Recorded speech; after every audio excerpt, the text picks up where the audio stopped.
안녕하세요. 저희는 뇌파 기반 졸음 감지 BCI 시스템을 개발하고 있는 팀 차원, 원은지 차수정입니다.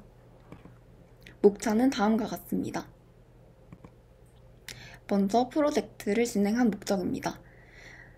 저희가 프로젝트를 추진하게 된 목적은 졸음으로 인한 생활 속의 문제 해결에 기여하기 위해서입니다. 간략하게 이론적 배경에 대해 설명드리겠습니다. 뇌파 신호는 뇌에 의해 생성되는 생체 전기 신호의 한 종류로 임상 진단 및 뇌 연구의 필수적인 도구로 사용됩니다. 졸음 감지를 하는 기존 연구로는 영상 처리, 심박수 분석 등이 있는데 이는 졸음 신호에 대한 명확한 해석이 어렵다는 단점이 있어 졸음 감지를 위해서는 보다 근본적인 신호 취득이 필요하여 뇌파를 활용하게 되었습니다. 졸음 감지를 해야겠다고 생각한 것은 조금만 들러봐도 일상생활 속에서 졸음으로 인해 업무 생산성이 저하되는 사례를 여러 차례 볼 수 있었기 때문입니다.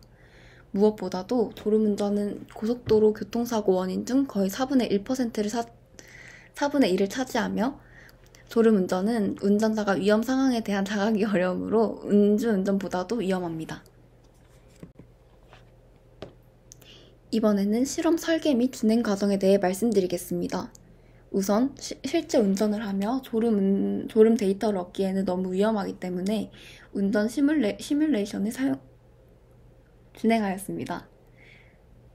운전 시뮬레이션을 진행하기 위해 사용한 프로그램으로는 유로 트럭 시뮬레이터 2고 운전 시뮬레이터로는 로지텍 G29 드라이빙 휠과 페달을 사용하였습니다. 운전 중 뇌파를 측정하기 위해서는 뮤즈2 헤드셋을 사용하였습니다. 실험 진행 과정은 이렇습니다. 우선 5분 동안 실험 대상자가 뇌파 측정 장치를 착용한 채로 운전 시뮬레이션에 익숙해지는 연습 시간을 줍니다. 이후 실험 대상자는 뇌파 장치를 착용하고 40분 동안 운전을 하게 됩니다.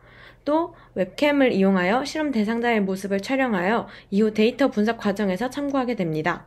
운전이 끝난 후에는 스탠포드 슬리피니스 스케일이라는 설문조사를 통해 운전 중 실험 대상자의 졸음 상태 정도를 파악하는 데 사용됩니다. 이 설문조사는 졸음의 주관적인 척도이며 연구와 임상 목적으로 자주 사용됩니다. 저희가 졸음 감지를 위해 사용한 데이터는 뇌파 주파수인데 뇌파 주파수 중 알파파와 베타파를 사용하였습니다. 알파파는 8에서 13Hz이고 베타파는 13에서 30Hz입니다. 이 자료에서는 알파파는 파란색이고 베타파는 빨간색입니다. 그리고 중간 발표 때 설명드린 것처럼 알파파는 주로 멍한 상태나 피곤한 상태 등에서 좀 더 나타나게 되고 베타파는 좀 더 집중된 상태나 깨어있는 상태에서 잘 나타나게 됩니다. 데이터를 분석해본 결과 졸음 상태에서 알파파의 파워값이 더 강한 것을 확인할 수 있었습니다.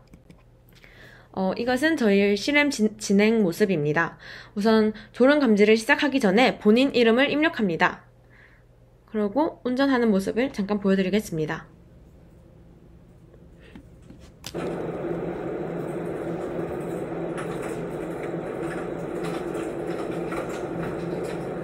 이렇게 쭉 운전을 하고 있다가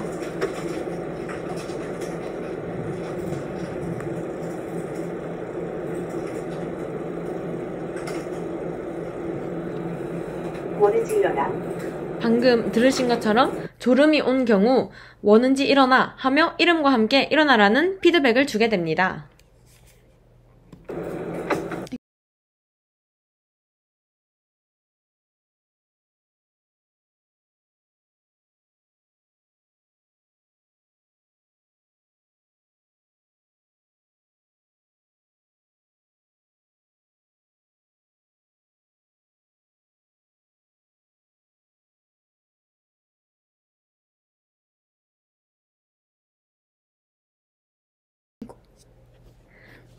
이전 시스템은 한 번 실험을 진행할 때 한 채널로만 뇌파 측정과 졸음 감지가 가능했습니다.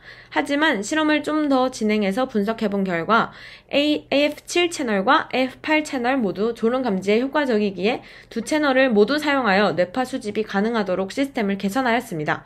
이 프로젝트가 끝나더라도 더 많은 사람들에게 효과적인 졸음 감지 시스템을 만들기 위해 실험 대상자들을 추가 모집하여 실험을 더 진행해볼 예정입니다. 역량 개발 후기입니다. 졸음 데이터를 분석하는 과정에서 어려움을 느꼈지만 여러 논문을 살펴보고 해결하고자 노력하는 과정에서 문제에 대한 두려움이 조금이나마 적어졌습니다. 그리고 문제를 마주했을 때 혼자 계속 걱정하고 있는 것보다 동료나 교수님과 의논하여 함께 해결하면 더 해결 가능성이 높아진다는 것도 깨닫게 되었습니다. 또한 졸음감지 프로젝트를 진행하기 위해 여러 논문을 살펴보며 다양한 실험 방법, 데이터 분석 방법, 그리고 또 다양한 분석 프로그램을 접할 수 있어 좋았습니다. 감사합니다.